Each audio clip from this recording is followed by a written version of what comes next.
Un saludo a todos los amigos del Seminario Permanente de Pensamiento Crítico Bolívar Echeverría. Seguimos en nuestros programas de análisis de la coyuntura política de Ecuador. ¿Qué es lo que está pasando en la política, en la economía, en la comunicación con estas elecciones? El día de hoy tenemos la presencia de Alfredo Serrano, quien es doctor en economía, director de CELAC, Centro Latinoamericano Estratégico de Geopolítica. Bienvenido, Alfredo. Cuéntanos, desde el punto de vista económico, ¿qué está en juego en estas elecciones para Ecuador? ¿Qué tal, Julio?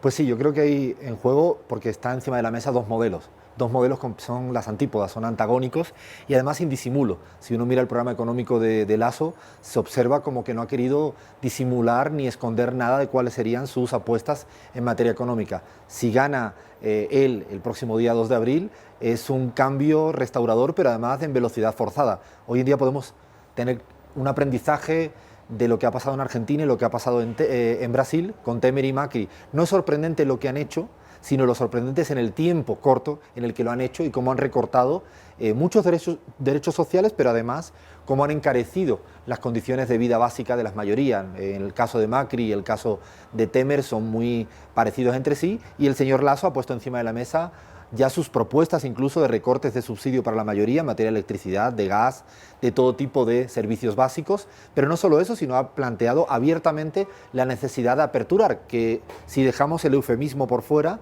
de lo que se trata es de poner los sectores estratégicos al servicio de los grandes capitales transnacionales, y eso significa un Ecuador otra vez subordinado al mundo. Por eso es una propuesta, y en el otro lado está la Revolución Ciudadana con las ganas de seguir transformando el país, con los infinitos retos que tienen hacia adelante. Yo creo que lo más interesante de esto es que Lasso representa, por mucho que hable de la palabra cambio y por mucho que hable de la palabra futuro, representa mucho el pasado, lo viejo, y representa mucho las políticas ya conocidas, que no son en absoluto cambios para nadie. Y en el otro lado yo creo que la Revolución Ciudadana plantea un modelo no tanto de mirar hacia atrás, sino de seguir construyendo un Estado fuerte, eficiente, un sistema económico suficientemente sólido para abordar todos los desafíos que se vienen, porque yo creo que más allá de todo lo logrado, lo que presenta Lenin como candidato presidencial es todo lo que se debe lograr. Creo que lo que está en juego hoy en día es la década por ganar, más allá de la década ganada del pasado. Lo interesante, y así yo creo que los ciudadanos votan, es qué está en disputa hacia adelante, y son dos modelos que verdaderamente son imposibles de no identificarlos con un proceso o con otro. Muy bien, uno de los puntos de mayor debate en esta campaña ha sido el tema relacionado con los impuestos. El candidato Lasso habla de suprimir 14 impuestos. Sabemos que los impuestos están vinculados con la solidaridad nacional, fundamental en sociedades desiguales. ¿Qué nos puedes decir de esta política de Lasso? ¿Qué nos quiere decir con esto ese modelo económico? Lasso por eso no representa el cambio, porque lo que hace es proponer algo ya muy conocido a nivel mundial, que no solo lo vivió desgraciadamente el Ecuador, sino hoy se vive a nivel mundial. El Lasso además plantea algo que yo creo que hay que identificar en dos dimensiones. Por un lado, plantea una reforma tributaria de recortar sus 14 o 13 impuestos que implican 3.000 millones menos para el país, pero que además lo más interesante de esto es cuando uno mira la letra pequeña de su propuesta tributaria, él se evitaría pagar el 50% de lo que actualmente está pagando. Es decir, es una reforma tributaria pensada en él mismo y en un círculo muy pequeño de grandes o de los súper ricos, como se denomina hoy en día la literatura internacional. Es decir, está pensando una política tributaria a favor de él y en contra de las mayorías. Si uno simula cuál es la política tributaria de Lasso para las mayorías, para gente que tiene $1.500 al mes, para $1.000 al mes, para $2.000 al mes, estos serían los mayores perjudicados con la política tributaria del señor Lasso con su propuesta. Por lo tanto, en esa dimensión hay que tener claridad de ese recorte. Es un recorte para él y para unos pocos, y es un incremento de tributos para las mayorías. Y esto, insisto, es determinante para ver cuál es su propuesta. Pero luego hay otro lado que el señor Lasso parece que es inconsistente en su propuesta tributaria, porque hoy en día se demuestra a nivel mundial que cualquier tipo de recorte, de austeridad, no solo es injusto, no solo no es solidario, que esto es esperable en el señor Lasso, sino lo peor es que no es eficaz, no es eficiente. Las economías hoy en día no crecen con políticas de austeridad. No conocemos ningún ejemplo a nivel mundial que después de recortes las economías hayan crecido. Por lo tanto, en la propuesta de Lasso en materia tributaria, lo peor es que satisface dos objetivos de él. Uno es ser injusto, ser insolidario, pero además sería a favor de una economía muy ineficiente. Es decir, que cuando uno estudia la política tributaria de la Revolución Ciudadana en estos años, ha logrado llegar al valor promedio de la presión tributaria en la región latinoamericana, no mucho más. Lo único que ha hecho es resolver ese gap, ese déficit, pero además de eso ha logrado crecer económicamente. Por lo tanto, no se cumple el lema neoliberal de que más impuestos implican no crecimiento, sino todo lo contrario. Y yo creo que la Revolución Ciudadana ha creado cultura tributaria porque ha generado políticas redistributivas y en el otro lado, lo más interesante, es que ha sido muy eficiente la economía ecuatoriana en esta última década. ¿Qué implicaciones tendría estas elecciones en la región? Yo creo que toda la región está atento a lo que pasa en el Ecuador, no es una elección de corte nacional. Está puesto encima de la mesa esa hipótesis del fin de ciclo.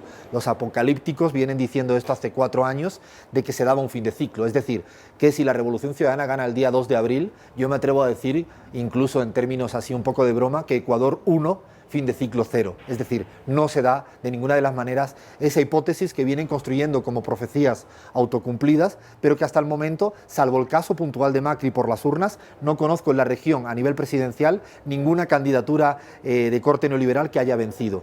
Y el 2 de abril está en juego en la región justamente cómo esta hipótesis se ha ido construyendo y si la restauración conservadora avanza o si el bloque progresista es más sólido de lo que muchos decían.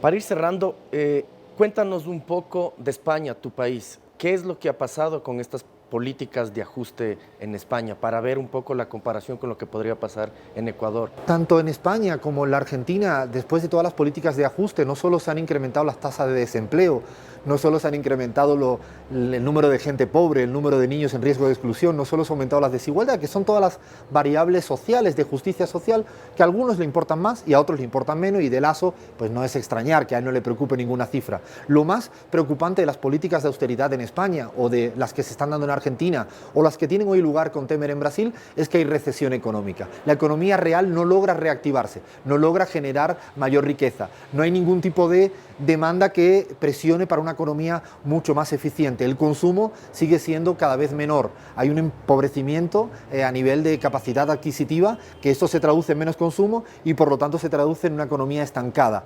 Así que cuando uno observa las políticas de austeridad en la España, en buena parte de la Unión Europea o a nivel global en la América Latina, véase los ejemplos de México, de Colombia, uno identifica cómo estas políticas económicas que estarían muy enmarcadas en el programa económico de Lasso, insisto, no solo son injustas, sino además son ineficaces, son ineficientes.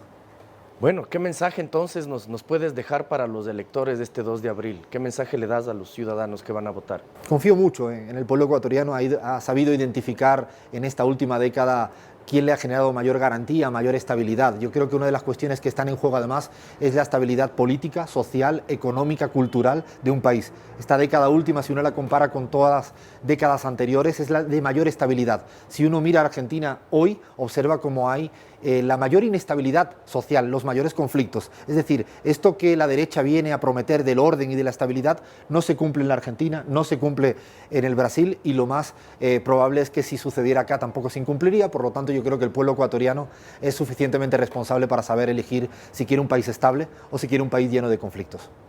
César Alfredo Serrano, muchas gracias. Gracias a ti, Julio.